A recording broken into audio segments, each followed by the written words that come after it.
Okay, so, so today we're going to be going over Gwent basics. So it's pretty, starting out to be kind of confusing. I'm just going to go over some simple things, going over types of cards, how to play the game, different strategies. What'll it be? So you go in keep in the game, vendors, stuff like that. Not hungry, not thirsty, but I sure wouldn't mind a round of Gwent. So first thing off, there's different factions. So usually the first deck that you'll get in the game is Northern Realms, which to me it's by preference, but to each their own. So up in the top of the screen you'll see Northern Realms, and then you just cycle through. You have Scoia'tael, or the squirrels, which is like the elves, dwarves, things like that. The next faction is the monsters. So any type of monsters that you experience in the world, that you have different cards that match those. The last one is the Nilfgaardian Empire. Pretty self-explanatory. Next thing is faction abilities. So underneath the name of the faction, you'll see each faction has an ability. So for the Northern Realms, it's draw a card from your deck whenever you went around. So once I show you actually how to play the game, I'll go more in depth in that. Scoia'tael, you decide who goes first at the start of the match or battle, whatever you want to call it.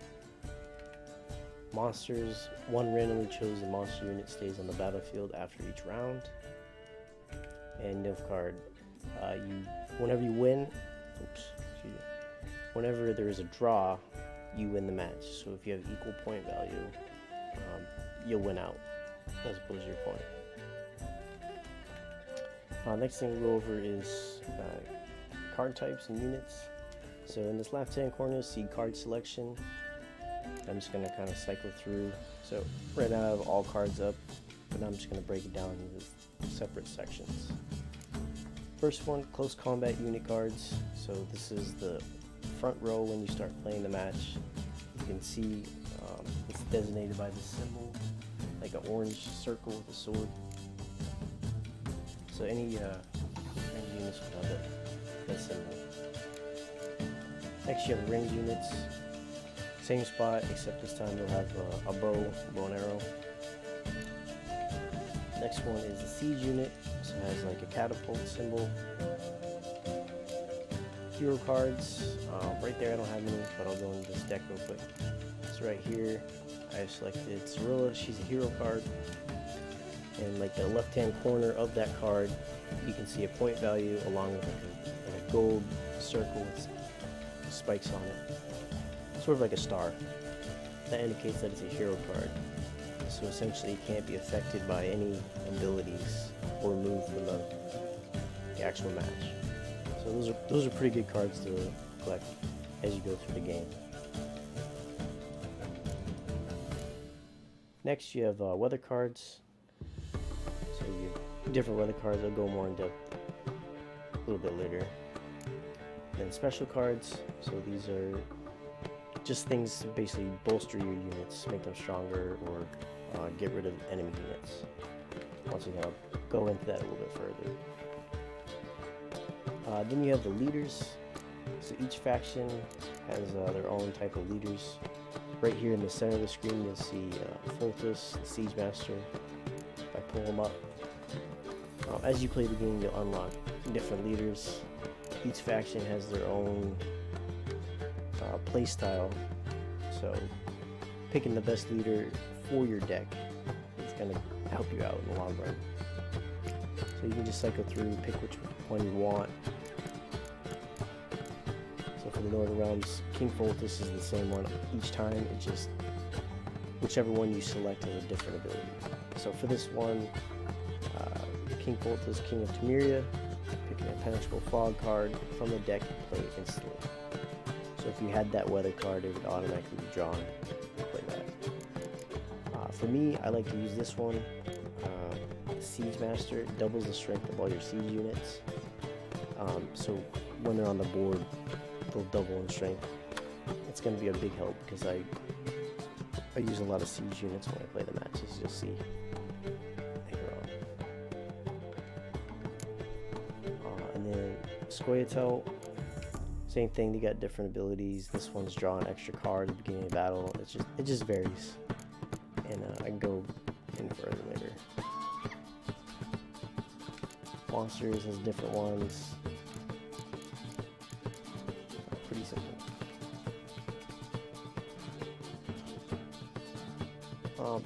So in this right hand of the screen, you'll see your actual deck. So it's broken down. In the middle right here, it will show total cards in your deck. So there's no like, maximum amount of cards that you can have. You can have as many as you can fit in there. Then you have a number of unit cards. So that's like your actual unit cards, not like weather or anything like that. So you see all these characters. For you to have a deck, you need a minimum of 22. It won't let you play that deck unless you have a minimum of 22 in there. So right now I have 24. And usually you want to keep it as close to 22 as you can, depending on your play style. So that way there's a bigger probability of you picking a better unit. Then right below that, special cards, so that'd be like your weather cards, special cards, anything like that. You can have a max of 10. So that'd be like your decoy, biting frost. I usually don't use them quite that often, so I keep like a couple in there. The biggest one you want to use is probably decoy. Just for me, that's how I play. Right below that is total unit card strength. So obviously the higher the number, the stronger your deck's going to be. So it's just based off these numbers on each of the cards. So for like Geralt, he's 15, and that's the highest point value for a card like at base level without any perks. So they can always go all the way to like 1, which is the weakest card. And then below that is hero cards. So it's just telling you how many you have in your deck.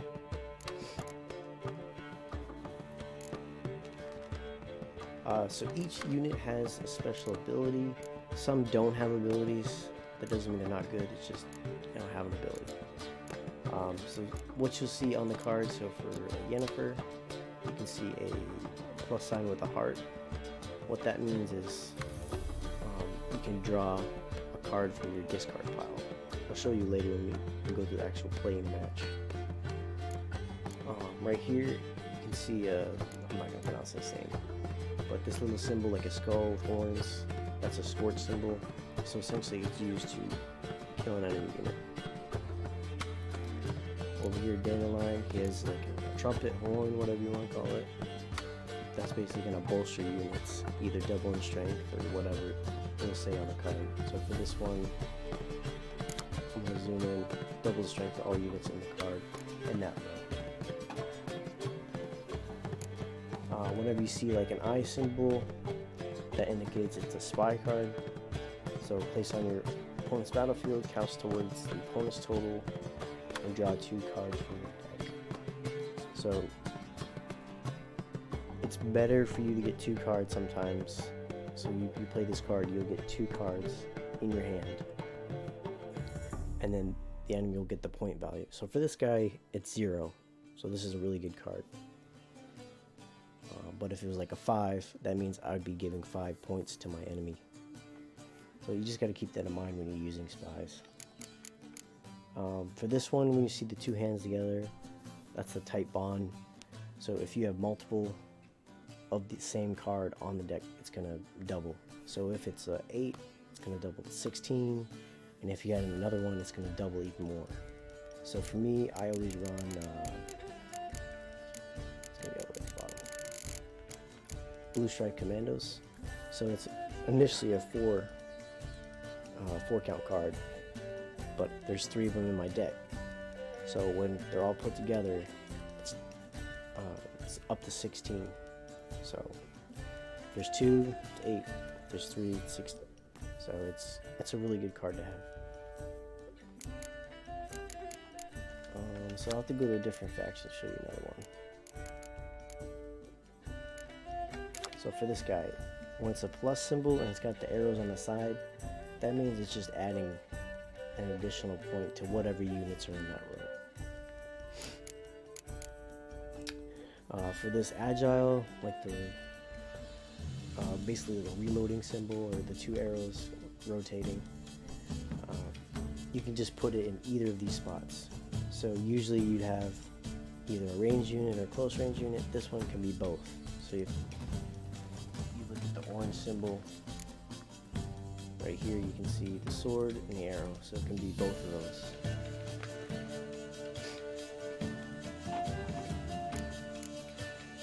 For this one, when you see like the two armored up soldiers' helmets, that's a muster card.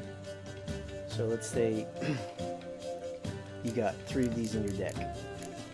If you have one of them in your hand, it'll pull all the ones that are in your deck onto the field, or the board.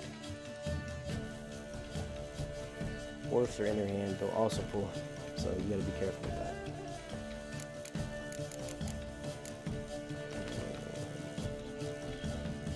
So that's it for unit abilities. Next, I'm gonna go back into those weather cards. Okay, so for weather cards, you have 4 different types. You have Biting Frost. So this is used for close range units. So it'll reduce all the close range units down to 1. This is helpful when you're fighting like the monster faction or the Scoia'tael, because they focus heavy on those. Impenetrable Fog is for range units. So this would be good against like the Scoia'tael, Nilfgaard, Northern Realms.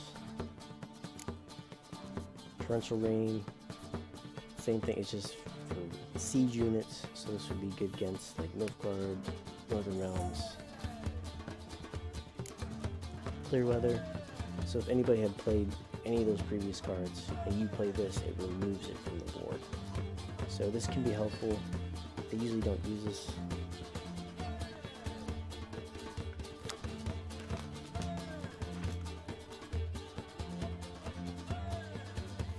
And then special cards. So just gonna move to the special cards.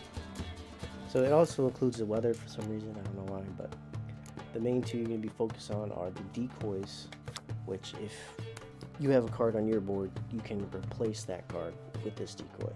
So put it back in your hand and play it at a later time. I'll kind of show you how that works right after this when we play around.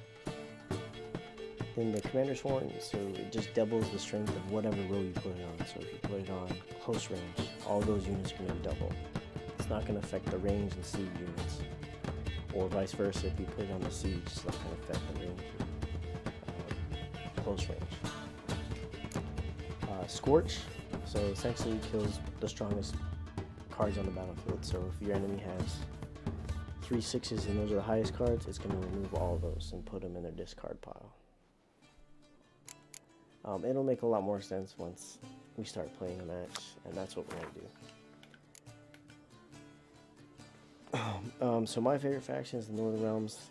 I think it's the easiest to use. It's just very simple, straightforward, and this ability to draw a card from the deck whenever you win a round is such a lifesaver. Just one extra card makes a difference. So I have a pretty strong deck because I've been playing a while.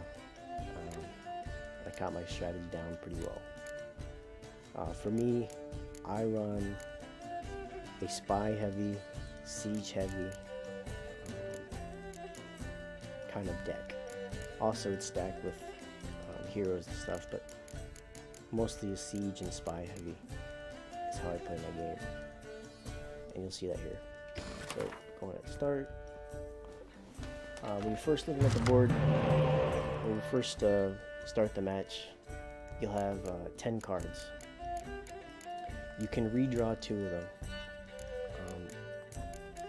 For me, even though these 3 are like low cards, they're all tight bonds, so these are going to be bolstered by each other. They're going to be higher point value cards, which is going to be better than drawing like maybe a 6. So I'm going to keep those. I'm going to keep the spy. This is a really good spy I'm going to keep. I always keep spies because they always help me out. I have 2 hero cards, which obviously I'm not going to get rid of. So I'm going to redraw the 6. Okay, those are really good cards to have because they're going to be 16s when put together. So I'm probably going to redraw this spy just because it's just a higher point value. So right now, oh wait, give me a second.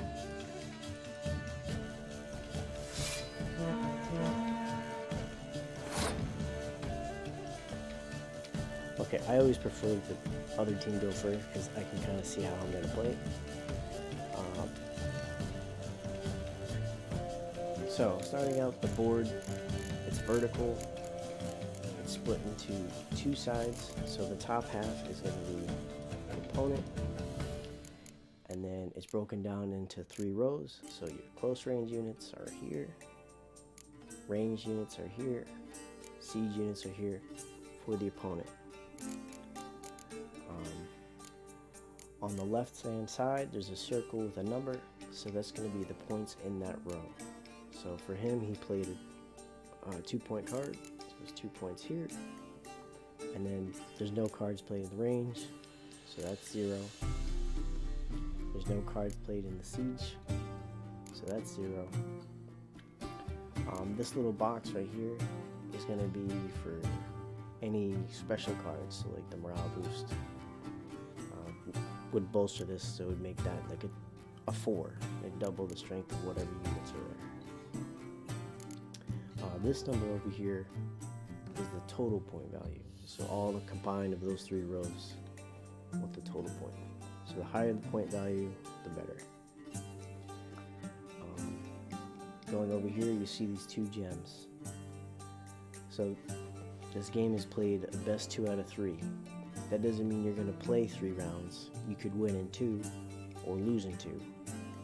But let's say the opponent wins the first round, I win the second round. We're going to play a 3rd round to see who wins overall. So if you lose a round, you're going to lose a gem. Or if they lose a round, they're going to lose a gem. Over here has the total number of cards in the deck. So you both start at 10. And then just shows your opponent, what faction they have, as the symbol, the name. Over here is the enemy or opponent leader card.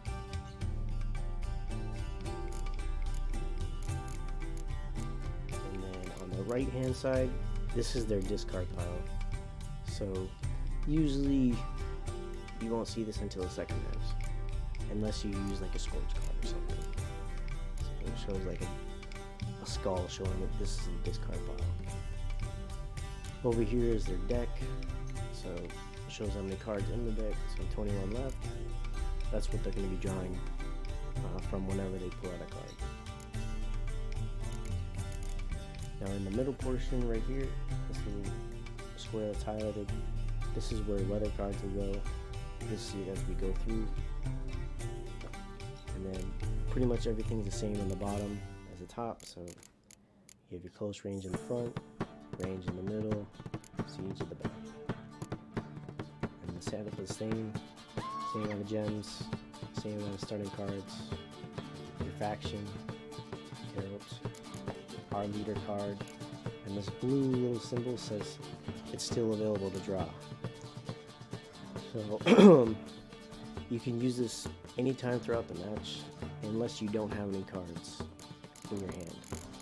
So make sure you at least have 1 card in your hand if you're going to want to play this. And sometimes that's a good thing, because if you're running low on cards, playing this kind of gives you a little bit of extra time to keep playing around. Over here, same thing. This is your discard pile, and this is your deck. 17 cards in the deck. Now at the complete bottom right here, all these cards, this is my hand. So whenever I play a card, I'm going to be drawing from here. And then this little wreath, or whatever you want to call it, is showing who's in the lead. So obviously he has 2 points, I have 0 points, he's going to be in the lead. So for me, I know Square Tail usually runs like a Scorch card, so sometimes I'll put a high-end card as bait. So I'm trying to draw out a special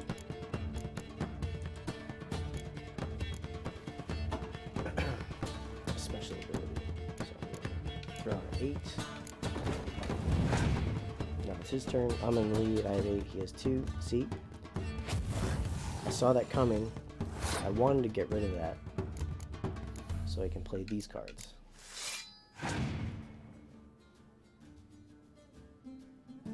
So he's playing a spy card, so he's going to get 2 additional cards in his deck. So his number of cards in his hand went from 8 to 10.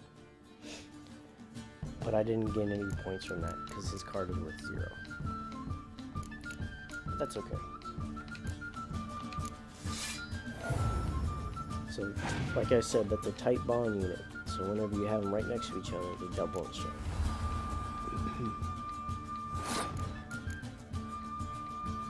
I'm just going to go ahead and play a spy card just in case he has another Scorch, because I don't want to lose all 3 of those.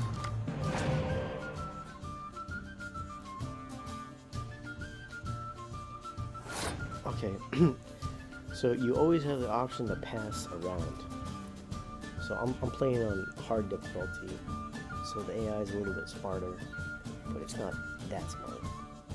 So they have 17, all I need is 1 more point, I guess 2 more points to win this round. So for me, I'm just going to go ahead and play my other Blue Strike Commando. Go ahead and run it out. Too easy. And then I'm just going to pass the round because I've already won. So you saw one of his gems break in the left-hand corner. So you lost a round. I only need to win 1 more round. So I can kill this round if I want, or I can just go ahead and just drive in the ground. It's kind of based on circumstance. So I'm kind of see how he plays this. I'm going to throw out a high point value card, a hero card.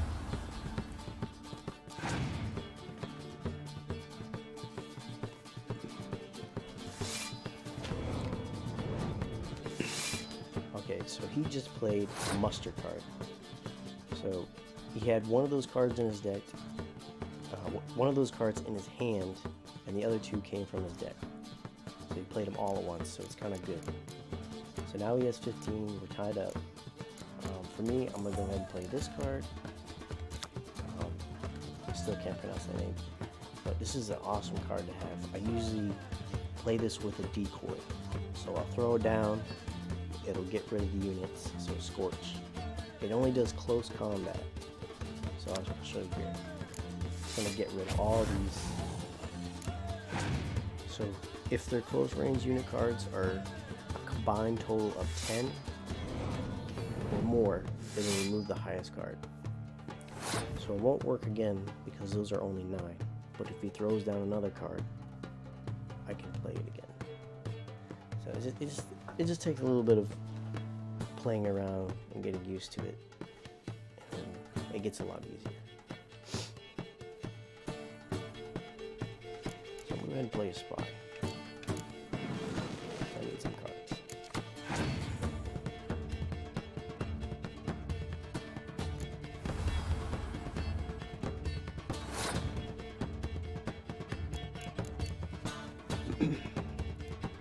So I think I'm going to throw out decoy. I'll place it, so I'm going to keep this on my back burner just in case they throw out more close range cards, which he did. Took the bait.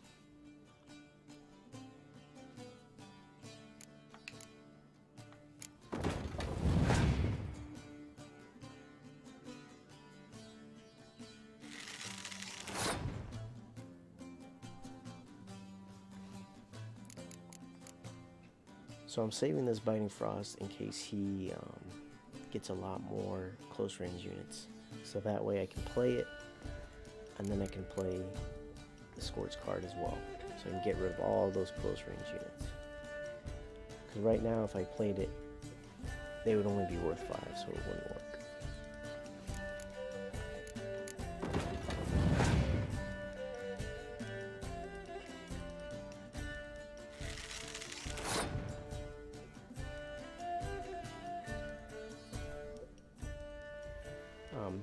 So even though he's winning right now, I'm just trying to bleed his cards so he has none left. Because right now I'm in a good position. I don't have to win this round. I can just bleed all of his cards and still win the next match if I need to.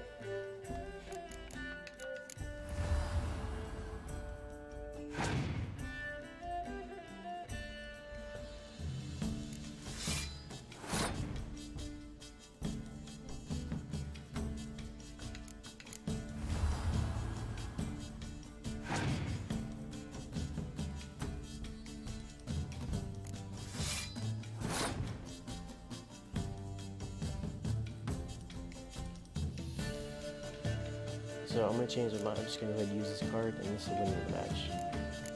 So it's going to get rid of those 3/6s. Too easy. And I basically won. Yeah.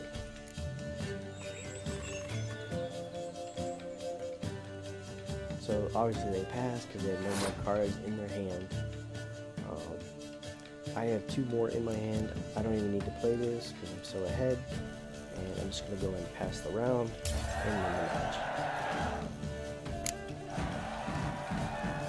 So if we played another match, it would just show the point value for round 3. And as you can see, it shows who won each round. So I won round 1 and 2. And it shows the point value for each. Pretty easy. So that pretty much covers the basics of Gwent.